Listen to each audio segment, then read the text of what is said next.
오늘은 이사야 40장 12절에서 20절까지 말씀 묵상합니다. 40장 12절로 20절. 누가 손바닥으로 바닷물을 헤아렸으며 뺨으로 하늘을 쟀으며 땅에 티끌을 대에 담아 보았으며 접시 저울로 산들을 막대 저울로 언덕들을 달아 보았으랴. 누가 여호와의 영을 지도하였으며 그의 모사가 되어 그를 가르쳤으랴.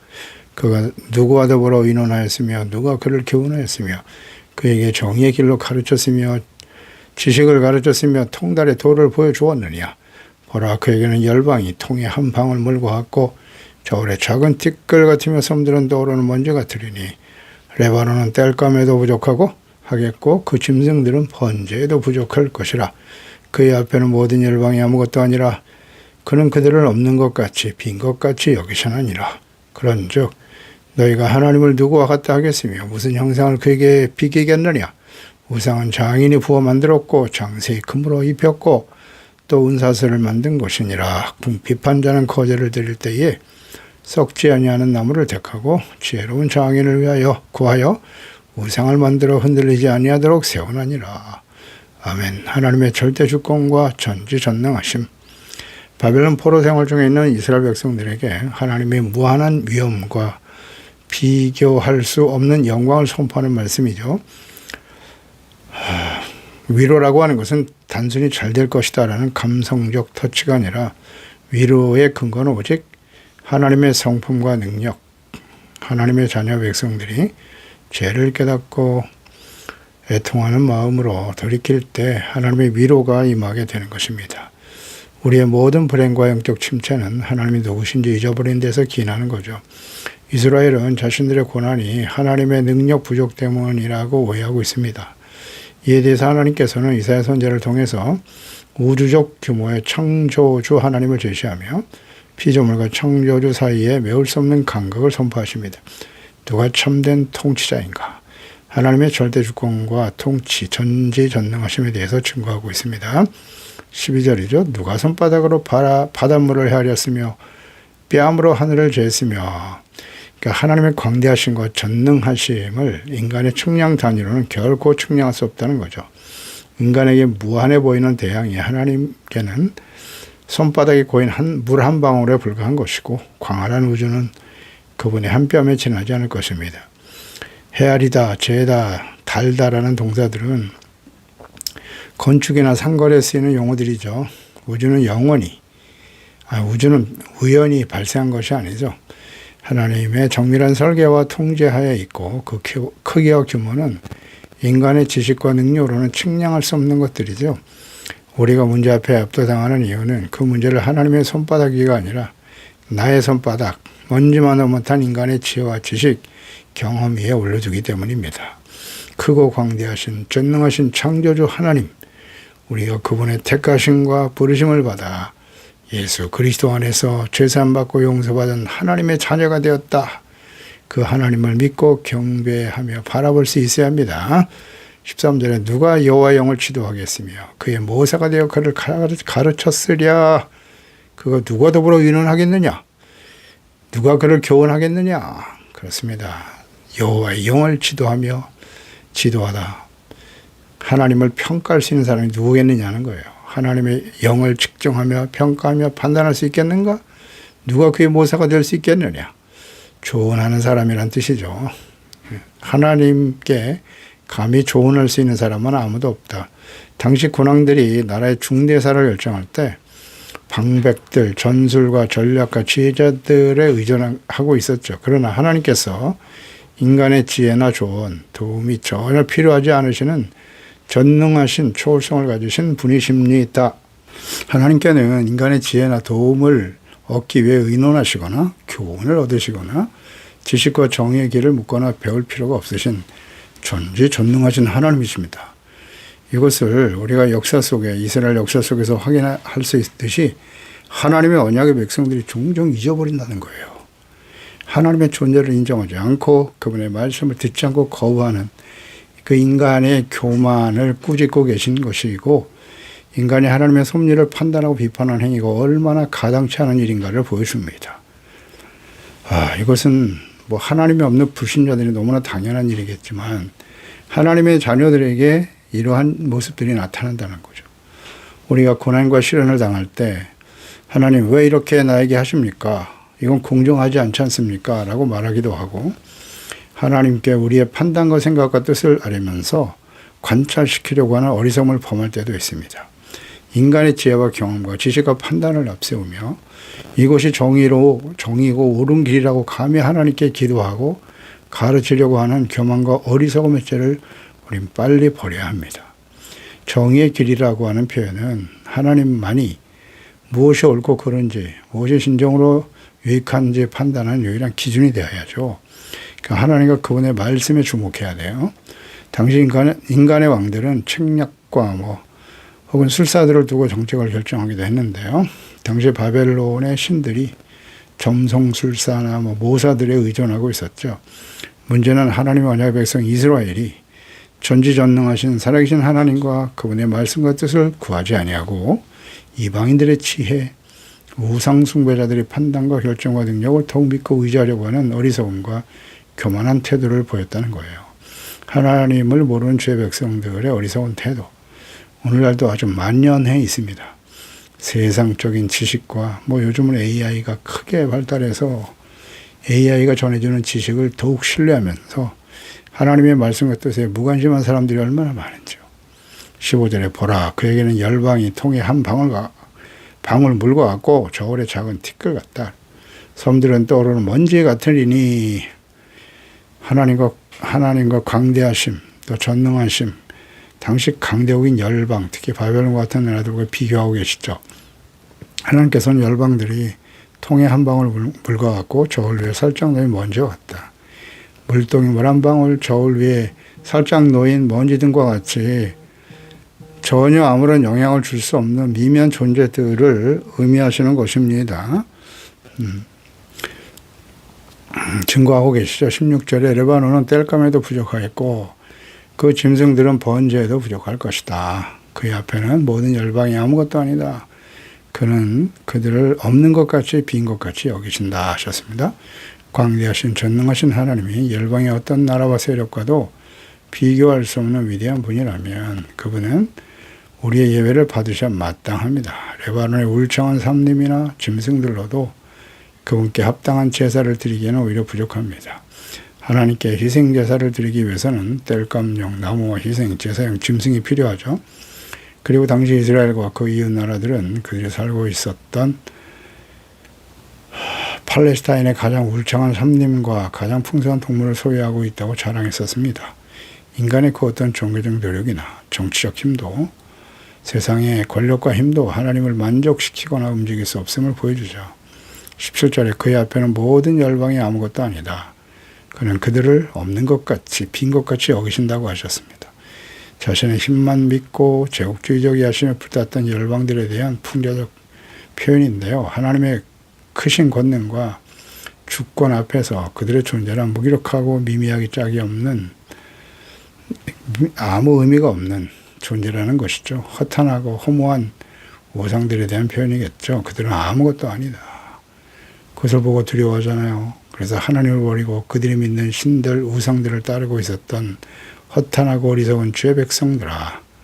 오늘도 마찬가지죠. 권력과 재물이 우상이잖아요. 그것을 얻기 위해서 하나님과 말씀을 버리고 불의하고 악한 세속적인 욕망에 사로잡혀 살아가는 하나님의 자녀들이여. 이사야 46장 1절로 2절에 벨은 엎드러졌다. 느보는 구부러졌도다. 그들의 우상들은 짐승과 가축에게 실렸으니 너희가 떠매고 다니던 그것들이 피곤한 짐승의 무거운 짐이 되었도다.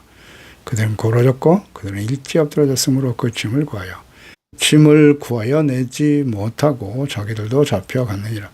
그들이 자랑하는 군사력, 권력, 우상들 모두가 하나님 앞에서는 허망하고 미미한 것들입니다. 하나님을 대적할 수도 막을 수도 없는 미미한 없는 것과 같은 험한 존재들일 뿐입니다. 18절에 그런즉 너희가 하나님을 누구와 같다 하겠으며 무슨 형상을 그에게 비기했느냐. 하나님의 전능하심과 광대하심, 초월성에 대비되는 우상의 가련함과 허망함이죠. 창조주 하나님을 알지 못하는 폐역하고 어리석은 인간들은 피조세계에 보이는 어떤 사물이나 인간을 신과 연관시키는 목적으로 사용할 때 우상숭배의 거악한 죄에 빠지게 되는 것입니다. 오직 자기를 위하여 자신의 욕망과 이익을 위해서 두려움을 극복하기 위해서 우상을 만드는 거죠. 그래서 사람들이 만든 우상들과 어찌 창조자 하나님과 비교할 수 있겠습니까?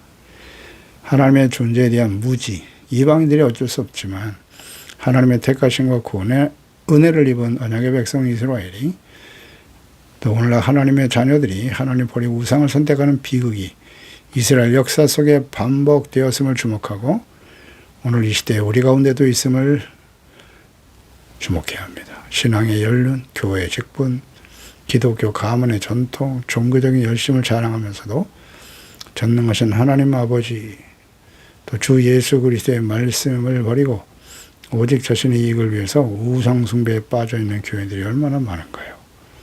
요한일서 5장 19절로 21절입니다. 또 아는 것은 우리는 하나님께 속하고 온 세상은 악한 자 안에 처한 것이며 또 아는 것은 하나님의 아들이 이르러 우리에게 지각을 주사 우리로 참된 자를 알게 하신 것과 또한 우리가 참된 자고 그의 아들 예수 그리스도 안에 있는 것이니 그는 참 하나님이시여 영생이라. 자녀들아 너희 자신을 지켜 우상에게서 멀리하라. 아멘입니다.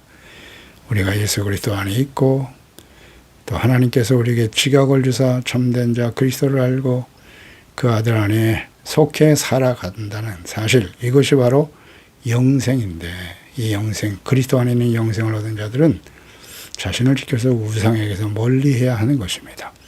19절에 우상은 장인이 부어 만들었고 장세에 금으로 입혔고 또 사슬을 만든 것이니라.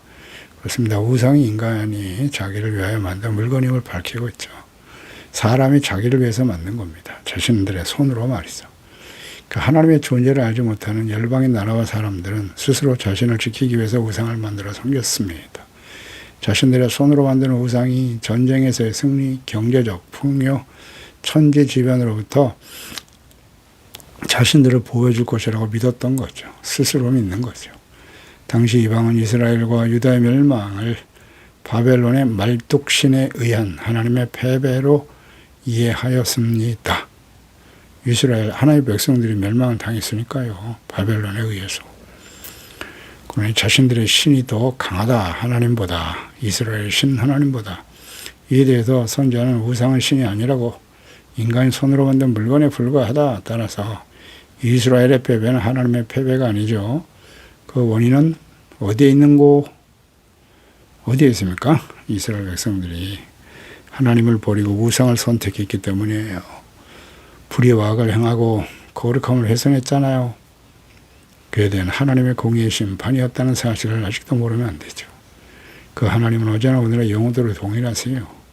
오늘날도 주 예수 그리스도를 믿고 구원받아 하나님의 자녀들이 왜 세상에서 시련과 고통과 괴로움과 어려움을 당하고 있나요? 물론 이 약하고 폐역한 세대 속에서 주님의 말씀을 따라 살아가려고 하는 의인의 삶을 살아가는 것은 이 약한 세대로부터 박해와 불이익과 손해를 당하는 건 너무나 당연한 일이에요. 죄 없으신 하나님의 아들 예수께서 고난과 시련을 당하신 것 너무나 잘 알고 있죠. 그러나 많은 사람들이 하나님보다 눈앞에 보이는 권력과 재물, 이익을 얻기 위해서 하나님과 말씀을 버리기 때문에 다가오는 시련과 고통과 아픔은 아닌지 잘 묵상해 봐야죠. 하나님께서 우리를 연단하시려고 하는 목적을 가지고 우리를 바로잡으시는 성숙한, 성결하고 거룩한 주의 자녀로 만드시려고 하는 과정이라는 사실에 주목해야 합니다. 20절에 궁핍한 자는 거제를 드릴 때에 썩지 아니하는 나무를 택하고 지혜로운 장인을 구하여 우상을 만들어 흔들지 아니하도록 세우시느니라. 즉 썩지 않는 나무를 선택하고 지혜로운 장인을 구해서 우상을 깎아서 만들죠. 썩지 아니하는 나무를 택하죠. 그리고 훌륭한 장인들을 만들어서 우상을 만들어내죠. 또 그것이 흔들리지 않도록 아주 든든하게 세웁니다. 못을 박아 고정시키기도 하고 스스로 서지도 못하고 인간이 고정해줘야 하는 그 우상이 어떻게 인간을 구원하겠느냐라는 거죠. 깨우쳐 주려고 하는 주님의 책망의 말씀이죠. 영원히 요동치 않으시는 분은 오직 전능하신 하나님, 보내신 자 예수 그리스도를 믿고 의지하는 것 아니겠습니까? 그 예수 그리스도와 주님 안에서 주님이 주신 그 말씀 안에 우리를 세울 때 흔들림 없는 아주 경건 인생이 되지 않겠습니까? 그래서 예수님께서는 마태복음 5장서부터 시작된 산상수훈 마지막 7장 부분에서 주님의 말씀을 잘 듣고 지켜 순종하는 자는 지혜로운 자나 바위에 모래 위에 집을 지은 자가 있고 바위 위에 집을 지은 자가 있다. 모래 위에 집을 짓는 자는 말씀을 듣고 지켜 행하지 않는 자요. 반석 위에 집을 지은 자는 말씀을 듣고 순종하는 지혜로운 자다. 그렇습니다. 반드시 바람이 불 때가 오고 홍수가 다가옵니다. 그때에 모래 위에 지은 집은 다 무너지는 거예요. 요동치 않는, 그리고 우리를 온전히 지켜주신 하나님의 사랑과 그 하나님의 언약의 말씀 위에 굳게 서서 순종하는 삶을 살아가는, 이것만이 흔들림 없는 가장 견고하고 안전한 삶이라는 것을 확신하며 나아가는 저희들이 되어야 할 것입니다. 기도하겠습니다. 하나님 아버지, 오늘도 주의 말씀을 묵상합니다. 이 땅에 하나님을 알지 못하는 많은 사람들은 사람들의 손으로 혹은 자신들의 지식으로 만들어낸, 인간의 지식으로 만들어낸 우상들을 섬기고 자신들의 이익과 욕망과 두려움을 극복하기 위해서 우상과 신들을 섬길 수밖에 없습니다. 그러나 전능하신 하나님, 천지 만물을 지으시고 창조하시고 섭리하신 그 하나님을 알고 그분의 자녀가 되어 버리신 자 예수 그리스도 안에서 영광스러운 하나님의 자녀로 살아간다고 하는 것은 얼마나 귀한 축복인가요?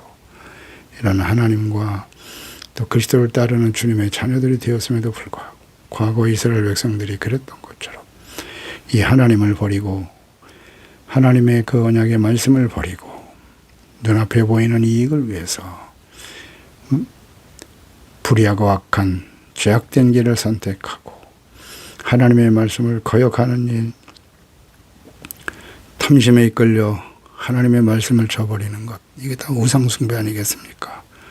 주여, 기도합니다. 주님 앞에 서는 그날까지 이 말씀을 듣는 저희들만큼이라도 우리 마음속에서 우상을 멀리하고 예수 그리스도 안에서 주신 영원한 생명을 소중하게 여기고 주님의 말씀 위에 반석 위에 집을 세워가는 지혜로운 종들이 다 되게 하여 주시옵소서. 예수님의 이름으로 기도드리옵나이다. 아멘.